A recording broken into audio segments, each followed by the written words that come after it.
It's often said there are two criminal justice systems in the United States, one for the wealthy, the other for everybody else. But affluence has nothing to do with the story that we're about to show you. Being a cop does. Tonight, a 12 News investigation uncovers the truth about Rick Van Galder's stint in jail after he was convicted of super extreme DUI. Investigative reporter Wendy Halloran is here with her exclusive investigation, making a mockery of the system. My investigation last month uncovered how Mesa Police Lieutenant Rick Van Galder tried relentlessly to get out of his DUI arrest. He failed. He resigned from the Mesa Police Department before he could be fired, and he was sentenced to 3 days in jail. As far as anyone knew, he served his time. That is, until we uncovered the truth, and it could cost some top jail officials their jobs. It's the old adage, you do the crime, you do the time. But apparently not if you are Mesa Police Lieutenant Rick Van Galder. He was caught driving drunk back in February. His blood alcohol level almost 4 times the legal limit. I realize I've had a couple drinks. A Gilbert police officer's body camera captured Lieutenant Van Galder trying to use his position to get away with the crime. I have 20 years on the job. Time. Have the courtesy. And time again. I literally have a thin blue line tattoo on my arm. I've watched officers die. Gilbert police officers refused to grant him special treatment, but Scottsdale jail staff did. Van Galder was supposed to serve his 3-day jail sentence, but it turned out to be more of a 3-day staycation. Jail surveillance videos obtained by 12 News show him hanging out, shooting the breeze with detention officers. They even had food delivered. All of this courtesy of some of the Scottsdale jail staff. Our knee-jerk reaction was, there's no way this can be true. Were you blindsided by this incident? You know, I'll tell you, when you first approached us with the information that you had at your disposal at the time, we were very surprised. Scottsdale Police Chief Alan Rodbell didn't know Mesa Police Lieutenant Rick Van Galder received preferential treatment from his jail staff. Lieutenant Van Galder was supposed to pass into the obscurity of a jail cell, in segregation, isolated in a cell because he's a cop, protected against vengeful inmates. The impression we had when we agreed to this arrangement was he was going to spend confinement for 3 days in our jail. But that's not what happened. Not entirely, anyway. It's August 4th. Van Galder surrenders to the Scottsdale City Jail. Detention officer John Gamble uses a handheld metal detector to check him for weapons and other contraband. Then Van Galder chats up a storm with detention officers and is led to his cell. Van Galder goes in at 5:45 that night. The next morning, Sergeant Vogel wakes him up. There's no audio, but you can clearly see Van Galder's got a big smile on his face. He just got a get-out-of-jail-free pass thanks to Sergeant Vogel. Who put Sergeant Vogel up to this? He's the one who took him out. It's a question we're going to get answered. He's led through the door that says no prisoners beyond this point. It's a very concerning video because it screams all kinds of violations of policy and procedure. He is taken out of the secure area and taken into the detention manager's office, which is outside the secure area. Lieutenant Jeff Landrum is the detention manager, the head honcho of the jail. There are cameras there, but only surveillance. They're not recording. My understanding is he went into the lieutenant's office where he spent the remainder of his time. Where did Van Galder sleep? On a couch, a sofa? Is there a bathroom in that office? What's in that office? Well, I know there's no bathroom in that office. Now, he had some freedoms there too, I understand. Van Galder magically reappears several hours later. At 11:51 a.m., Sergeant Chris Kylick comes through the door carrying Van Galder's lunch, fast food. Keep in mind, he's supposed to eat jail food. No mystery meat for this lieutenant.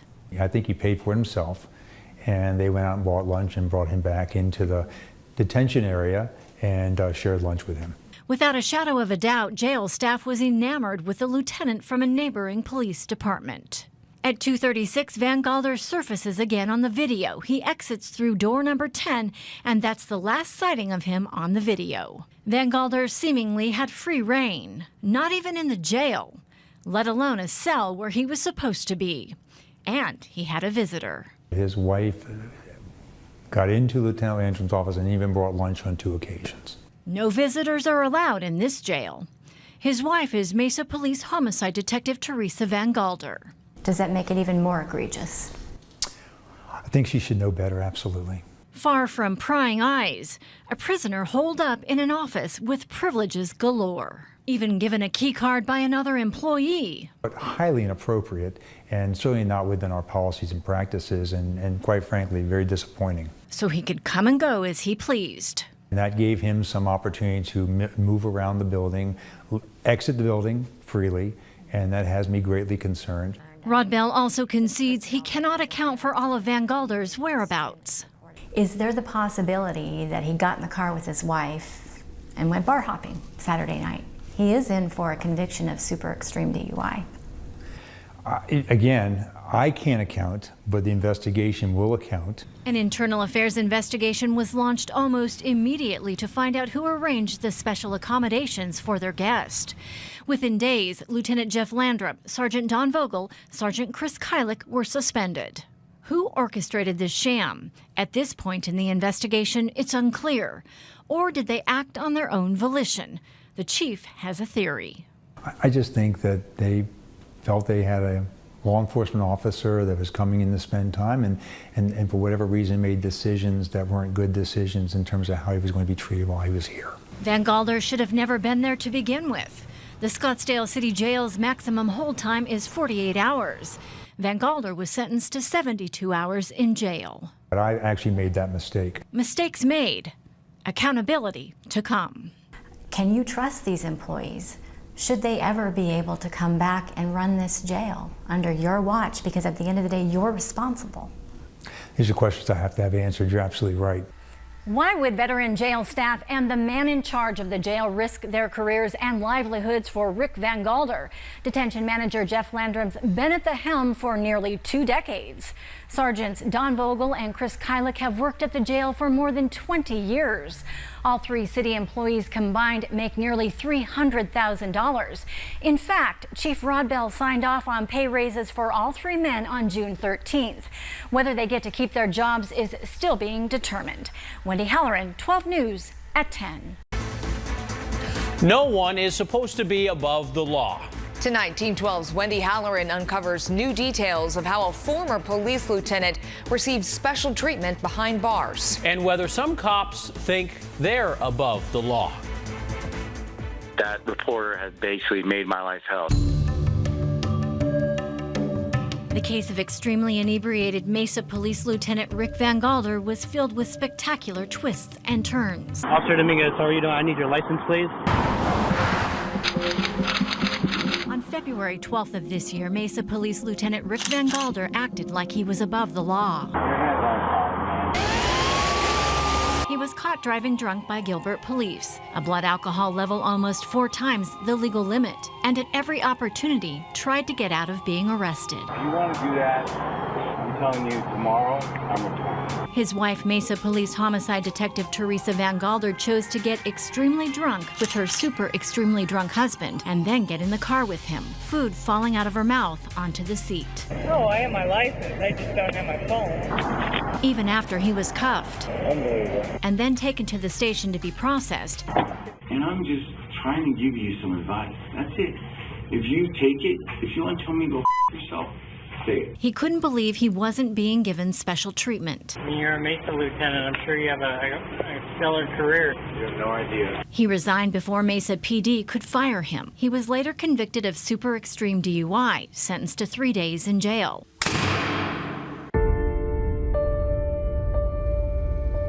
When he walked out of the Scottsdale City Jail, Van Galder may have thought he had successfully beat the system until 12 News exposed the truth. She's affected every part of my freaking investigation. Not even the police chief could believe it. Our knee-jerk reaction was, there's no way this can be true. The truth would come out during the Scottsdale Police Department's internal affairs investigation.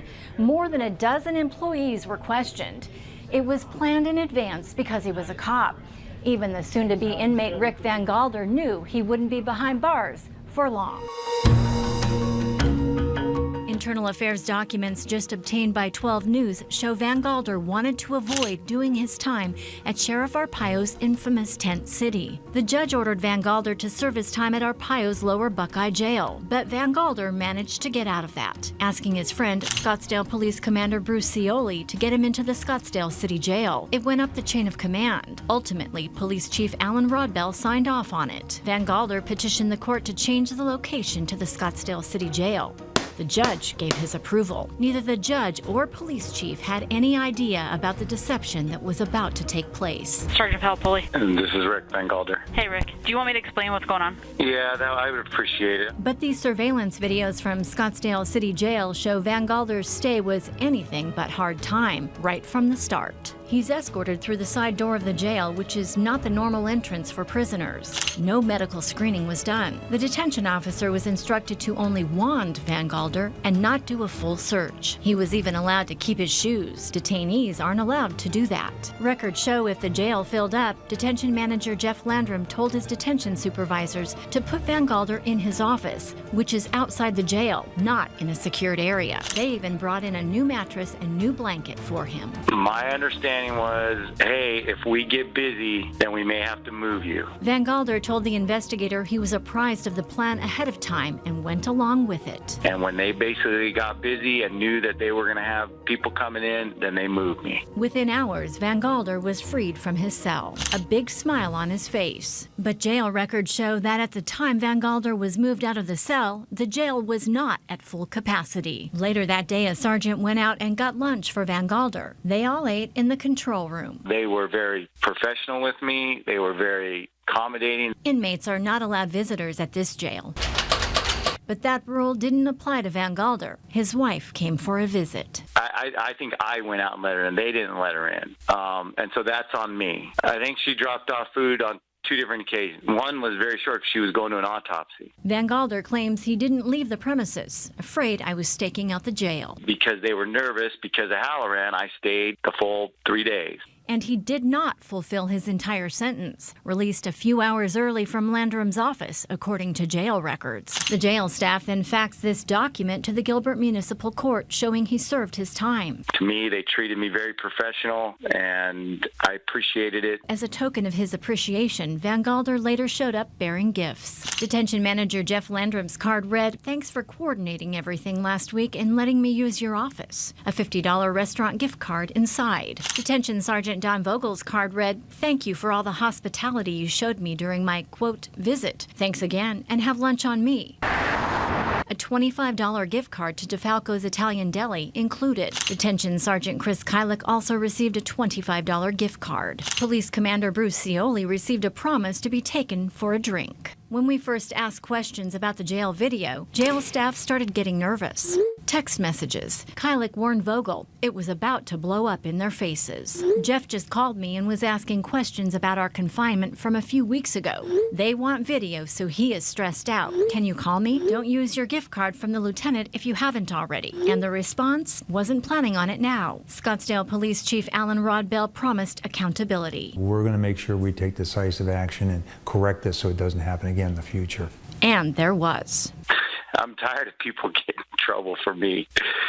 Yeah. Cioli was suspended for 40 hours without pay. Landrum was demoted to detention sergeant, but never returned to work and officially retired. Sergeants Vogel and Kylick were demoted to detention officers. Sergeant David Simpson received a written reprimand. The findings from the Internal Affairs investigation are now being reviewed by the Phoenix City Attorney's Office to determine if the misconduct by certain City of Scottsdale employees warrants a criminal investigation. Scottsdale Mayor Jim Lane. Your investigation and what you've done has done a service, really, for the community. Van Galder might not see it that way. Well, she showed up at my house. She showed up at my work. She showed up at court. And we were there again last week when he was hauled back to face the judge who sentenced him, Gilbert Presiding Court Judge John Hudson. Run the record and say versus Van Galder. Van Galder did everything he could to avoid our cameras. The prosecutor moved to revoke his probation for not doing his jail time. Mr. Van Galder. He's in one of the rooms. Oh, he's present, but out of the courtroom. Yeah. His defense attorney, Jeff Van Norman, whispers to the judge. The media is in the courtroom. I was never notified of that. So think I have a right to object to that before mail. You can certainly object, but it's a public forum, so they have a right to be here. While Van Galder sits in a side room. Did they already get prior permission from the court? Okay. On this day, Van Galder avoiding appearing in court. He doesn't want his face shown, refusing to face the judge whose court order he may have violated. A decision if the disgraced former lieutenant will go back to jail for real this time, still hanging in the balance. Van Galder's attorney Jeff Van Norman got the hearing continued. He's due back in court January 12th. By the way, his wife, Mesa Police Detective Teresa Van Galder, was placed under internal affairs investigation for bringing disrepute to her department. She's accused of visiting her husband in Landrum's office without the permission of jail staff. Not only that, she's accused of being on duty and using a city vehicle to get there. Scottsdale Mayor Jim Lane asked for an outside law enforcement agency to review the Scottsdale jail policies and procedures. Scottsdale Police Chief Alan Rodbell has met with Tempe Police Chief Sylvia Moyer, who is conducting that review. Wendy Halloran, 12 News. Is she the one making the complaint through you guys? Yeah, Wendy Halloran.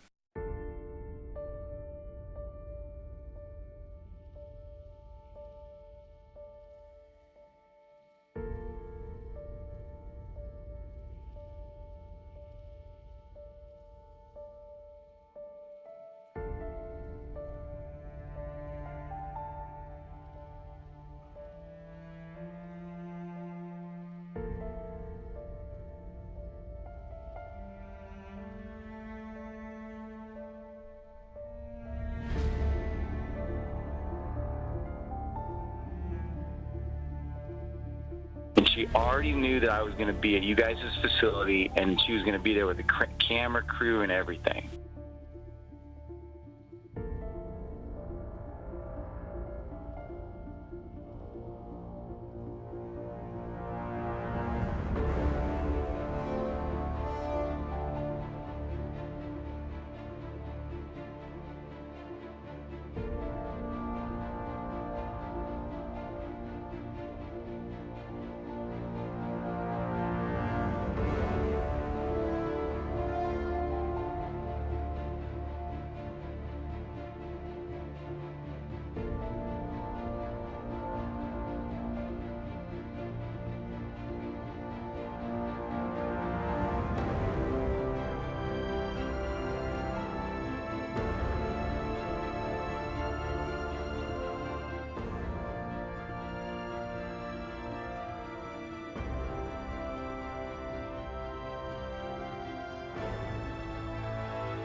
But because they were nervous because of Halloran, I stayed the full 3 days.